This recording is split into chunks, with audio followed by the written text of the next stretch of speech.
जय संतोषी माता। दोस्तों, आप सभी का मेरे इस YouTube चैनल में हार्दिक स्वागत है। आज शुक्रवार के दिन सुनिए माँ संतोषी की व्रत कथा। तो चलिए वीडियो शुरू करते हैं।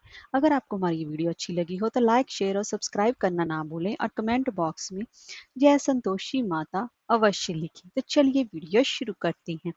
एक बुढ़िया माई थी। उसके 7 बेटे थे। 6 कमाने वाले थे जबकि एक निकम्मा था।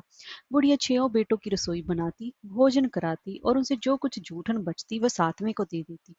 एक दिन वो अपनी पत्नी से बोला, देखो मेरी माँ को मुझ पर कितना प्रेम है। वह बोली, क्यों नहीं? सबका जूठा जो तुमको खिलाती है। वह बोला, ऐसा नहीं हो सकता।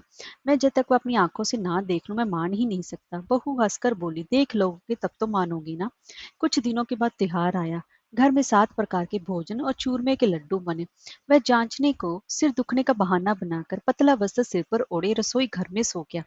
वह कपड़े में से सब देखता रहा। 6 भाई भोजन करने आए। उसने देखा माँ ने उनके लिए सुंदर आसन बिछाकर नाना प्रकार की रसोई परोसी और आग्रह करके उन्हें जमाया। वह देखता रहा।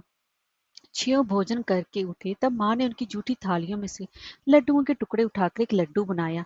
जूठन साफ कर बुढ़िया माँ ने उसे पुकारा, बेटा 6 भाई भोजन कर गए, अब तू ही बाकी है, उठ, तू कब खाएगा? वह कहने लगा, माँ मुझे भोजन नहीं करना, मैं प्रदेश जा रहा हूँ। माँ ने कहा, कल जाता हो तो आज ही चला जा। वह बोला, हाँ मैं आज ही तो जा रहा हूँ। यह कहकर वह घर से निकल गया। चलते समय पत्नी की याद आ गई। वह गौशाला में कंडे यानी कि उपले थाप रही थी। वहां जाकर बोला, हम जामो प्रदेश आवेंगे कुछ काल, तुम रहियो संतोष से धर्म अपनो पाल।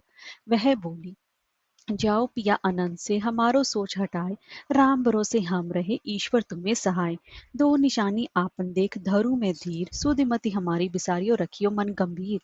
वह बोला, मेरे पास तो कुछ नहीं, ये अंगूठी है सो ले और अपनी कुछ निशानी मुझे दे। वह बोली, मेरे पास क्या है, ये गोबर भरा हाथ है। यह कहकर उसकी पीठ पर गोबर के हाथ की थाप मार दी। वह चल दिया और चलते चलते दूर देश पहुंचा। वहां एक साहूकार की दुकान थी। वहां जाकर कहने लगा, भाई मुझे नौकरी पर रख लो। साहूकार को जरूरत थी, बोली, रह जा। लड़के ने पूछा, तनख्वाह क्या दोगे? साहूकार ने कहा, काम देखकर दाम मिलेंगे। साहूकार की नौकरी मिली। वह सुबह 7 बजे से लेकर रात के 10 बजे तक नौकरी करने लगा। कुछ दिनों में दुकान का सारा लेन देन, हिसाब किताब, ग्राहकों को माल बेचना, सारा काम करने लगा। साहूकार के 7-8 नौकर थे। वे सब चक्कर खाने लगे, ये तो बहुत होशियार बन गया। सेठ ने भी काम देखा और 3 महीने में ही उसे आधे मुनाफे का हिस्सेदार बना लिया। वह कुछ ही वर्ष में नामी सेठ बन गया और मालिक सारा कारोबार उस पर छोड़कर चला गया। इधर उसकी पत्नी को सास ससुर दुख देने लगे। सारी गृहस्थी का काम करा के उसे लकड़ी लेने जंगल में भेजती। इसी बीच घर के आटे से जो भूसी निकलती उसकी रोटी बनाकर रख दी जाती और फूटे नारियल की नरीली में पानी। एक दिन वह लकड़ी लेने जा रही थी। रास्ते में बहुत सी स्त्रियां संतोषी माता का व्रत करती दिखाई दी। वह वहां पर खड़ी होकर कथा सुनने लगी और पूछा, बहनों तुम किस देवता का व्रत करती हो और उसके करने से क्या फल मिलता है? यदि तुम इस व्रत का विधान मुझे समझाकर कहोगे तो मैं तुम्हारा बड़ा एहसान मानूंगी।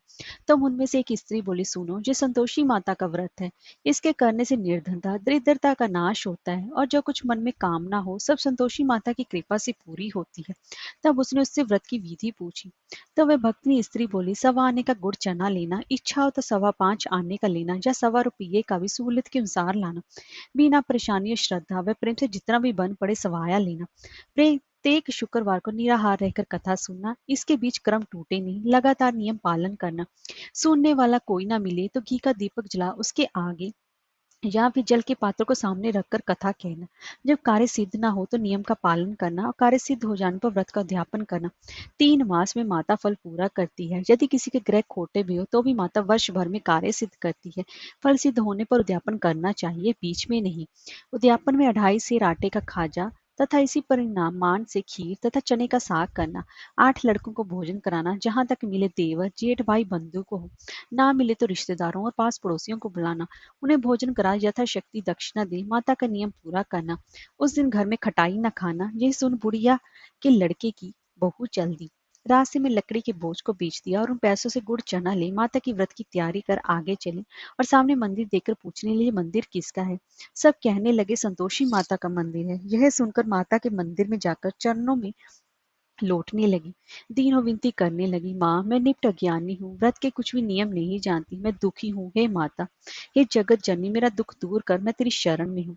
माता को दया आई। एक शुक्रवार बीता कि दूसरे को उसका पति का पत्तर आया और तीसरे शुक्रवार को उसका भेजा हुआ पैसा आ पहुंचा। ये देख जेठ जिठानी मुंह सिकोड़ने लगे, लड़के ताने देने लगी। काकी के पास पत्थर आने लगे, रुपया आने लगा। अब तो काकी की खातर बढ़ेगी। बेचारी सरलता से कहती, भैया कागज आवे रुपया आवे हम सबके लिए अच्छा है।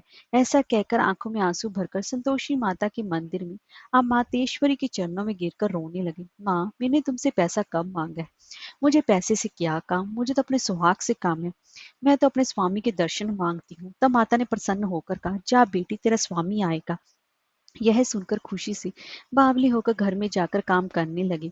और संतोषी माँ विचार करने लगी, इस भोली पुत्री को मैंने कह तो दिया कि तेरा पति आएगा, लेकिन कैसे? वह तो इसे स्वप्न में भी से याद नहीं करता। उसे याद दिलाने को मुझे ही जाना पड़ेगा। इस तरह माता जी उस बुढ़िया के बेटे के पास जा स्वप्न में प्रकट हो कहने लगी, साहूकार के बेटे सो रहा है या जागता है? वह कहने लगा, माता सोता भी नहीं और जागता भी नहीं, कहो क्या आ गया है? माँ कहने लगी, तेरे घर बार कुछ है कि नहीं? वह बोला, मेरे पास सब कुछ है माँ, बाप है, बहू है, क्या कमी है? माँ बोली, भोले तेरे पुत्र तेरी बहू घोर कष्ट उठा रही है, तेरे माँ बाप उसे परेशानी दे रहे हैं, वह तेरे लिए तरस रही है, तो उसकी सुध ले। वह बोला, हाँ माता जी ये तो मालूम है, परंतु जाऊं तो कैसे? प्रदेश की बात है, लेन देन का कोई हिसाब नहीं, कोई जाने का रास्ता नहीं आता, कैसे चला जाऊं? माँ कहने लगी, मेरी बात मान, सवेरे नहा धोकर संतोषी माता का नाम ले, घी का दीपक जला, दंडवत कर दुकान पर जा बैठ, देखते देखते तेरा सारा लेन देन चुक जाएगा, जमा का माल बिक जाएगा, सांझ होते होते धन का भारी ढेर लग जाएगा। अब बूढ़े की बात मानकर वह नहा धोकर संतोषी माता को दंडवत, घी का दीपक जला, दुकान पर जा बैठा। थोड़ी देर में देने वाले रुपया लाने लगे, लेने वाले हिसाब लेने लगे, कोठे में भरे सामान के खरीदा नकद दाम दे सौदा करने लगे। शाम तक धन का भारी ढेर लग गया। मन में माता का नाम ले, चमत्कार देख प्रसन्न हो, घर ले जाने के वास्ते गहना कपड़ा सामान खरीदने लगा। यहाँ काम से निपट कर तुरंत घर को रवाना हुआ। उधर उसकी पत्नी जंगल में लकड़ी लेने जाती है। लौटते वक्त माता जी के मंदिर में विश्राम करती। वह तो उसके प्रतिदिन रुकने का जो स्थान जो ठहरा। धूल उड़ती देख फिर माता से पूछती है, हे माता ये धूल कैसे उड़ रही है? माता कहती है कि हे पुत्री, तेरा पति आ रहा है, अब तू ऐसा कर, लकड़ियों के 3 बोझ बना ले, एक नदी के किनारे रख, दूसरा मेरे मंदिर पर व तीसरा अपने सिर पर। तेरे पति को लकड़ियों का गट्ठर देकर मोह पैदा होगा। वह यहाँ पर रुकेगा, नाश्ता पानी खाकर माँ से मिलने जाएगा। तब तू लकड़ियों का बोझ उठाकर जाना और चौक में गट्ठर खोलकर जोर से आवाज लगाना, लो सासू जी लकड़ियों का गट्ठर लो, भूसी की रोटी दो, नारियल के खेपड़े में पानी दो, आज मेहमान कौन आया है? माता जी से बहुत अच्छा कहकर वह प्रसन्न मन से लकड़ियों के 3 गट्ठर बनाई, एक नदी के किनारे पर और एक माता जी के मंदिर पर रखा। इतने में मुसाफिर आ पहुंचा। सूखी लकड़ी देख उसकी इच्छा उत्पन्न हुई कि हम यहीं पर विश्राम करें और भोजन बनाकर खा पीकर गांव जाएं। इसी तरह रुककर भोजन बना, विश्राम करके गांव को गया। सबसे प्रेम से मिला। उसी समय सिर पर लकड़ी का गट्ठर लिए वे तावली सी आती है, लकड़ियों का भारी बोझ आंगन में डालकर जोर से 3 आवाज लगाती है, लो सासू जी लकड़ियों का गट्ठर लो, भूसी की रोटी दो, आज मेहमान कौन आया है? यह सुनकर उसकी सास बाहर आकर अपने दिए हुए कष्ट को भुलाने हो तो कहती है, बहू ऐसा क्यों कहती है? तेरा मालिक ही तो आया है, आप बैठ, मीठा भात का भोजन कर, कपड़े गहने पहन। उसकी आवाज सुनकर उसका पति बाहर आता है, अंगूठी देख व्याकुल हो जाता है। माँ से पूछता है, माँ ये कौन है? माँ बोली, बेटा ये तेरी बहू है, जब से तू गया है तब से सारे गांव में भटकती फिरती है, घर का काम काज कुछ करती नहीं, 4 पहर आकर खा जाती है। वह बोला, ठीक है माँ, मैंने इसे भी देखा और तुमने भी, अब दूसरे घर की ताली दो, उसमें रहूंगा। माँ बोली, ठीक है जैसी तेरी मर्जी। तब वह दूसरे मकान की तीसरी मंजिल का कमरा खोलकर सारा सामान जमाया। एक दिन वह राजा के महल जैसा ठाट बाट बन गया। क्या था, बहु सुख भोगने लगी। इतने में शुक्रवार आया। उसने पति से कहा, मुझे संतोषी माता के व्रत का उद्यापन करना है। पति बोला, खुशी से कर लो। वह उद्यापन की तैयारी करने लगी।